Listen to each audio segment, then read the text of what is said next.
balik lagi di Ruang Cerita bersama Kakak Juli. Apa kabar kalian semua? Semoga sehat terus ya teman-teman. Kali ini sahabat kita Kanza akan bercerita dengan judul cerita Si Bungsu 7 Saudara. Penasaran gimana ceritanya? Yuk langsung aja kita saksikan. Terima kasih Kak Juli. Assalamualaikum warahmatullahi wabarakatuh. Hai teman-teman, perkenalkan nama saya Kanza dari Pendongeng Cilik Kampung Dongeng Sumatera Selatan. Pada hari ini Kanza akan bercerita. Judulnya Si Bungsu 7 Saudara. Ada yang sudah tahu belum? Belum? Kalau belum tahu, Kanza mulai ya. Si Bungsu 7 Saudara. Pada zaman dahulu, di sebuah perkampungan kecil, ada sepasang suami istri. Mereka memiliki 7 anak perempuan. Kehidupan mereka sangatlah miskin. Untuk makan saja mereka pas-pasan. Agar bisa makan kenyang tanpa diganggu anak-anaknya, kedua orang tua itu seringkali makan diam-diam di tengah malam. Tetapi malam ini saat mereka sedang menyantap makanannya, tiba-tiba si sulung bangun lalu berkata, "Kiki, Kiki," hingga membangunkan keenam saudaranya. Melihat kedua orang tuanya makan, mereka pun ikut juga makan. Sehingga kedua orang tua mereka tidak merasa kenyang. Karena sebab, kedua orang tua mereka berniat untuk membuang mereka ke hutan. Keesokan harinya, sang ayah mengajak mereka ke hutan. Di hutan, ayah bermusyawarah kepada kera dan burung pagut agar jika sang anak memanggil ayahnya, kera akan menyahut-nyahut dan burung pagut akan mematuk-matuk pohon supaya dikira anaknya, ayahnya masih ada di hutan. Benarlah, ketika anak-anak mereka memanggil ayahnya, kera menyahut dan burung pagut mematuk pohon. Padahal sang ayah telah pulang ke rumah.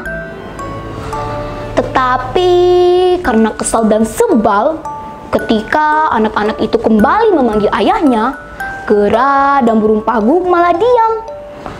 Sehingga sang anak tahu bahwa mereka telah ditinggal ayahnya. Untunglah si bungsu yang sudah mengetahui rencana mereka telah menandai jalan dengan kemiri, sehingga mereka bisa pulang ke rumah. Melihat anak-anaknya pulang ke rumah, kedua orang tua itu tambah kesal, lalu berencana untuk membuang mereka kembali. Keesokan harinya, seperti biasa, ayah mereka mengajak mereka ke hutan. Dan seperti biasa, burung pagut dan kera menyahut dan mematuk-matuk pohon.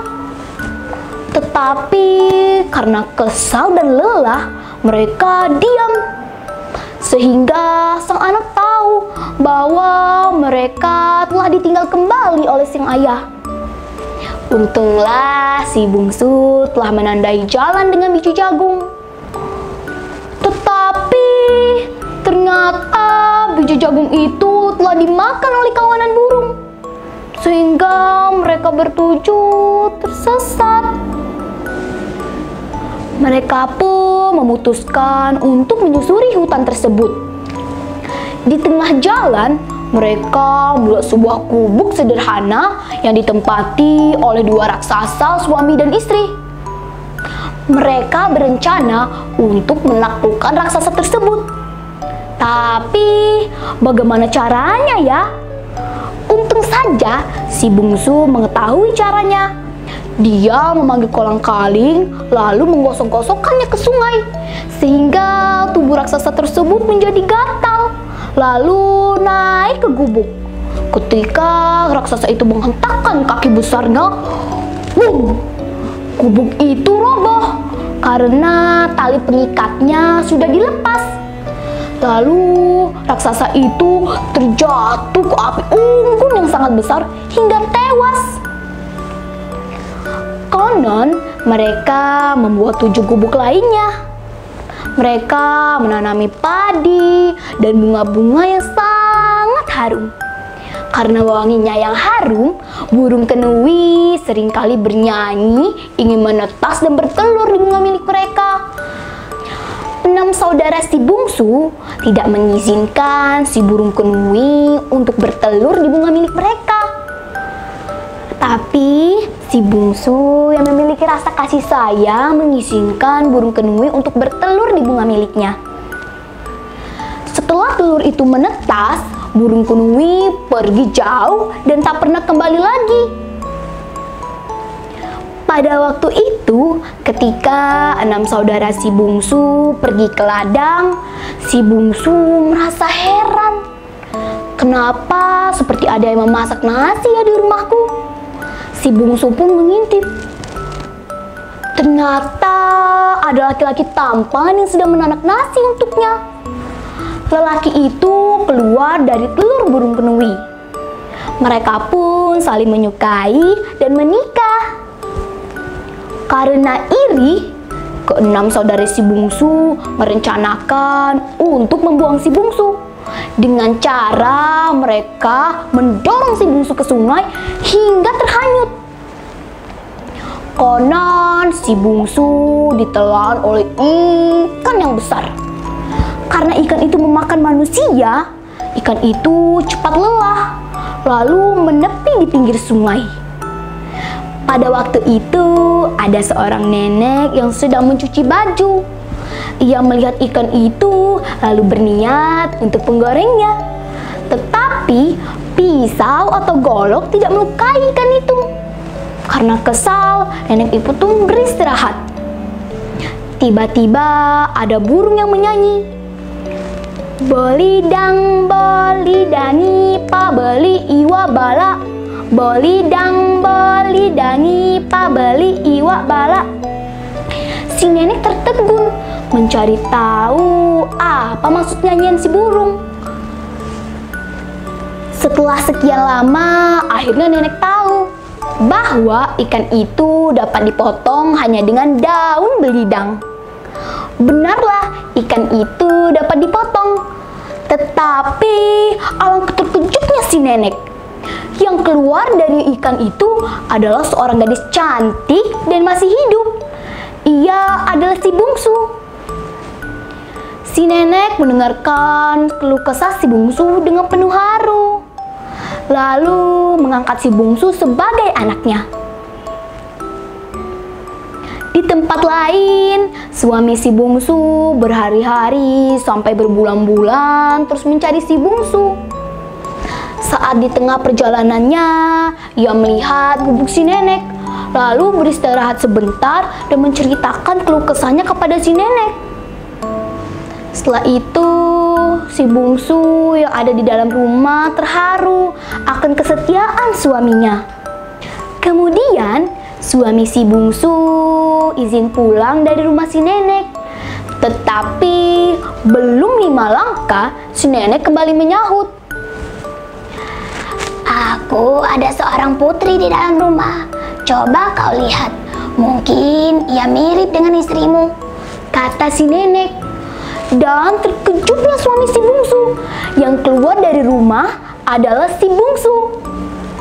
Mereka pun berterima kasih kepada si nenek, lalu pulang. Sesampainya di rumah, semua saudara si bungsu merasa menyesal yang mereka lakukan kepada si bungsu. Tetapi si bungsu yang memiliki rasa kasih sayang dan pemaaf memaafkan ke-6 saudaranya itu. Terbukti mereka pun hidup bahagia. Nah teman-teman, apa sih pesan yang bisa kita dapat dari cerita ini? Ada yang tahu tidak? Bener banget, yaitu kita harus saling menyayangi. Jika kita menyayangi, maka kita juga akan disayangi. Nah, seperti itu cerita dari Kanza. Semoga aja kalian seneng ya dan dapat mengambil hikmah dari cerita ini. Sekian dari Kanza. Wassalamualaikum warahmatullahi wabarakatuh. Kita panggil Kak Juli ya. Kak Juli. Terima kasih Kanza. Gimana teman-teman? Bagus kan ceritanya? Nah, sekarang Kakak Juli akan memberikan pertanyaan untuk kalian semua. Simak dengan seksama ya teman-teman. Siapakah yang menemukan si bungsu di dalam perut ikan? Yang tahu bisa tulis di kolom komentar. Ini dia kiriman video. Selamat menyaksikan.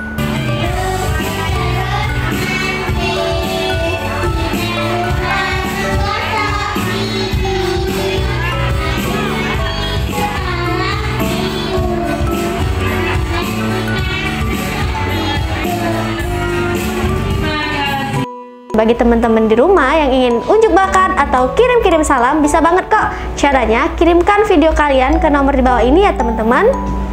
Oh iya, untuk teman-teman di rumah jangan lupa menjaga kesehatan seperti menjaga jarak, mencuci tangan, dan memakai masker. Kali ini sampai di sini dulu. Ahad depan kita berjumpa lagi. Saya Kakak Juli. Wassalamualaikum warahmatullahi wabarakatuh. Dadah.